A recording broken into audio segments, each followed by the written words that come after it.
Welcome to the Odyssey podcast. This is Jean Cavellos, director of Odyssey. Odyssey is an intensive 6-week workshop for writers of fantasy, science fiction, and horror whose work is approaching publication quality. Odyssey is held each summer on the campus of St. Anselm College in Manchester, New Hampshire. Adult writers from all over the world apply. Only 16 are admitted. Top authors, editors, and agents serve as guest lecturers. For more information, visit www.odysseyworkshop.org. Podcast number 8 is an excerpt from a lecture Elizabeth Hand gave at Odyssey in the summer of 2005 on using personal experience in fiction writing. The text of this recording is copyright 2005 by Elizabeth Hand. The sound recording is copyright 2007 by Odyssey Writing Workshops. Tolkien wrote in his essay on fairy stories that one of the great reasons that people read fairy stories, and from that we'll extrapolate to fantasy or science fiction, is for consolation. Many people, writers and readers, have taken that to mean it's just purely escapism. And Tolkien has been taken to task by a lot of people for saying that, for that this literature should be a literature of consolation. I don't think that's wrong. I think that is one of the reasons why we read, and I think it's one of the reasons why we write, and I think it's very important to do that. How many people here write, just sort of straightforward fantasy or science fiction that does not draw on your own experience? I mean, there's nothing wrong with that. I'm just, because a lot of what I read and some of what I've written does not draw on my own life. So I'm just curious, how many of you just sit down and write something that you completely invent a fantasy world with all the characters are just completely made up and they don't bear any relation to you or your life? There's not a negative thing with it. So no, put your hands up high. I just want to see how many people. Okay, that's fine. That's good. There's nothing wrong with that. And the rest of you try to draw one way or another on your own experiences. And I'm saying here that this is not a right or wrong thing, okay? Because I've written things that have very little to do with my real world or real life as well, My second and third novels were very much like that. And it's just, there's something extremely gratifying about writing something that has no bearing whatsoever on your own life. It's a great escape. It can be a form of therapy. And when we read books like that, I read Tolkien. I love The Lord of the Rings. This was one of the great experiences of my life, as I'm sure for many of you, was discovering that book and reading it. And I've read it over and over and over again. I love it. It had probably as much impact on me as anything else I've ever read. There's nothing in that book that I can, there's very little in that book that I can say I took a life lesson from. Okay, it's good to struggle and, dream the impossible dream and hope that you have the strength to throw the ring in at the end. That's an important lesson. Sauron, bad. Gandalf, good. That's another important lesson, to recognize good and evil. But in terms of that having something to do with your life, it's not going to have a lot of impact. But one reason Tolkien has come under a lot of fire, especially in, the latter years, is because it is pure escapism, and there is nothing there to really, there's not a lot there that can reflect our world, as an individual. The characterization is not real subtle. There's no strong, the women are kind of, there's no sex. There's very little even in the way of, genuine relationships between men and women. But, obviously it works. It works on a different level than, say, Dickens works. Now, Dickens is a writer, Dickens did draw very much on his life. The pattern of his books over and over again, the child who's, escaping from an abusive family or step-family or work situation, this all came from what he did, what his experience was as a child. But he was able to turn this into just a very flamboyant series of escapades and adventures with characters over and over and over again. I think he did what I do sometimes, and what probably some of you do. You know, what he says in the opening of David Copperfield's words, something to the effect that, you know, whether I will be the hero of my own life remains to be seen. He probably walked around all day long imagining himself that this is his big adventure. He is in this world and he is moving through it, and everybody he sees, he is transforming into something else. Okay? That's how I work. When I go through my day, and I've done this since childhood, I'm just constantly walking around the street, looking at everything, listening to dialogue, looking at people, and thinking, now what is that person doing? What is that person doing? You know, who is that? The people within my circle of friends, you know, I'm casting them all the time, and I'm using them. I mean, I have used them. You know, you go home at night, you have had these encounters with people. You know, what do you do with your life? If you're not somebody who is able to just completely create out of whole cloth a whole other world, which some people are, I am not one of them, okay? I always have wanted to be somebody who could do like the Guy Gavriel Kay thing or the Tolkien thing, you know, creating a secondary world and inhabiting it with humans and gods and all of that stuff. I love to read that. That I don't have a knack for it. I'm not able to do that. I've tried to do it, I can't do it. So for those of you who can do that, that's great. For those of you who can't or choose not to, I think it's a very useful thing to try to recast your life in a different frame, to make a story out of it. And this is where myths and fairy tales come in really handy.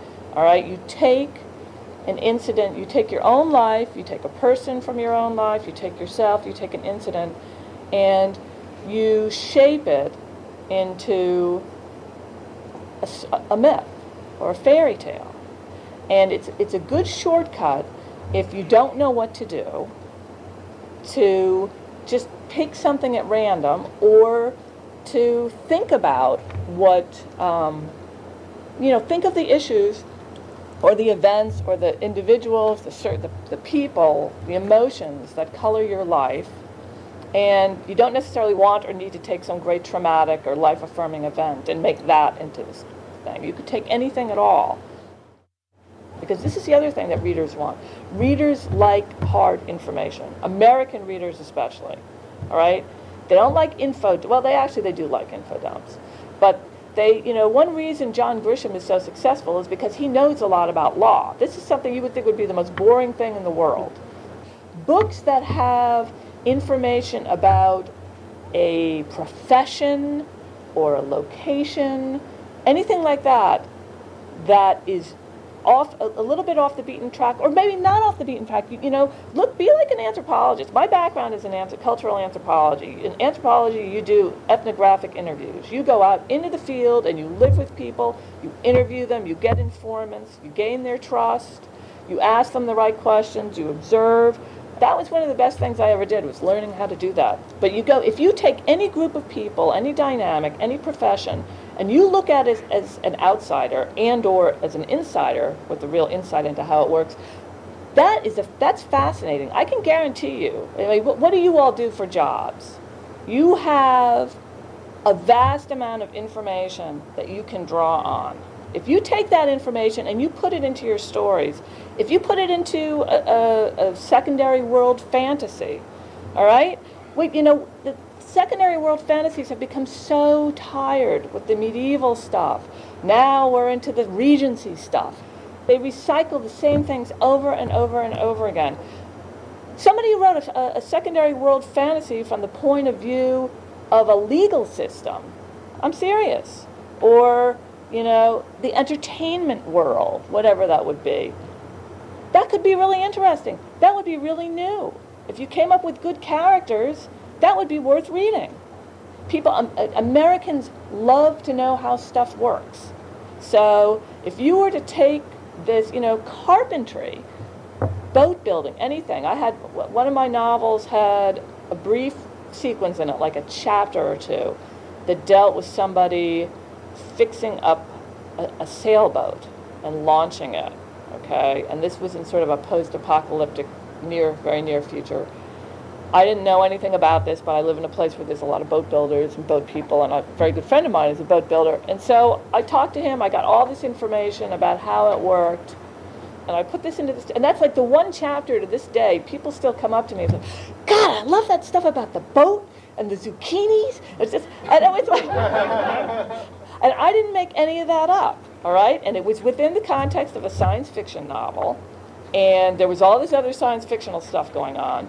That part is what people found really cool, because it was something they didn't know. It's something they'd never thought about before, but it was fascinating. So if you can find something that you know about, and I can guarantee you that every one of you does know it, something that you know about, and if you can take that and use it somewhere in your work, even if you are dealing with elves, even if you are dealing with Martians, if you can take that and incorporate it, you're going to have something very, very readable. You know, you're going to have something that people want to read, because on the one hand, it's something that's recognizable, so it's hitting their comfort button. But on the other hand, you're showing them something new and strange about it. You're showing, you're pulling away the veil. Most of the time, we also want to know what's behind the veil. So pulling aside that veil and whatever it is you do for a living, or whatever your experience is, or it doesn't have to be what you do for a living. It could be a hobby, you know what I mean? It could be something a friend of yours does. Knowing about that and then imparting that to a reader and incorporating that into a standard fantasy or science fiction structure will really, I think, most of the time will give your work an impact that it may not have otherwise. What I would like to do now is a brief writing exercise. Tolkien comments in, I think it's in the Fellowship of the Ring, maybe it's in The Hobbit, when Bilbo was at Rivendell, and he said, good times are wonderful to experience, but they are extremely boring to read about. People want to read about bad things. So he kind of quickly, everybody had a very nice long rest at Rivendell for several weeks, and then they left, and the bad things started happening again. So what I want to do is not to talk about, I don't want to go into the whole bad thing experience, because I've also done this where sometimes people drew upon an emotional experience, and it was fairly traumatic. They chose to write about it and read it, but it was fairly traumatic for them, and it was difficult for the people in the room to listen to. So I don't want to do that. So we'll kind of, try to steer a course here where I would like you to take the worst work experience that you ever had. I want you to, there's two things you can do, okay? One, I would like you to recount it. It could be in the first person, it can be in the third person. But I want it to be your experience, okay? What you went through. So probably the first person would be easiest. If you want to, you can just write it as a straightforward narrative of what happened. And it can be funny, it could be harrowing, it could be sad. If it was really, really horrible and traumatic, maybe I just don't want anybody to have a really, something really awful. But Dickens is a great writer for having bad work experiences. His books are all about bad work experiences. So if you want to do just the straightforward narrative of that, okay, what I would prefer for you to do, if you can, would be to take that experience and frame it using as a structure a myth or a fairy tale. That's more challenging, and if you can't do it, that's fine, because I've done these with both ways, and I've done it with the straightforward narrative, and that's good too. But it's more of a challenge, and it's maybe more useful as a exercise in genre writing if you can use it as this structure, okay? And you can do it if you want to do it in a secondary world, fantasy world, you can do that, but it has to be analogous to your work experience or science fiction world. So you'd be doing several things at once. At the least, I want you to have the real life experience with a mythic structure, okay, or a fairy tale structure. And it can deviate a bit from what actually happened.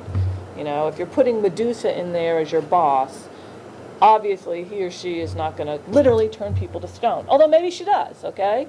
And that gives it the magic realist element. But what I want to see here is the energy and the experience of what you went through on your job, on this bad work day, and try to cast it into into some sort of structure that's mythic. Because all we're doing is talking about taking a real life experience and putting it into a fantasy or science fiction frame. The mythic part is to just kind of make it easier to have a hook to hang it on, so you're not doing secondary world building. All right, do you think you can do that? I found a great quote that's so contradictory from Hayao Miyazaki, the director who did Princess Mononoke and just did Howl's Moving Castle, the Diana Wynne Jones novel. So, but what he said, talking about his own work and the vision he tries to get across in his animation, his films, he said the goal is not to be accurate, not to be true. We're making a mystery here, so make it mysterious.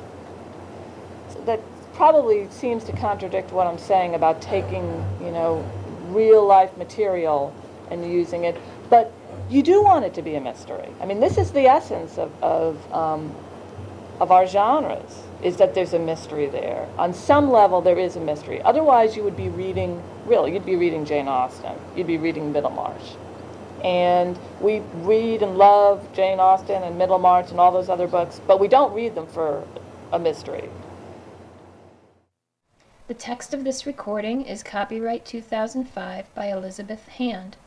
The sound recording is copyright 2007 by Odyssey Writing Workshops.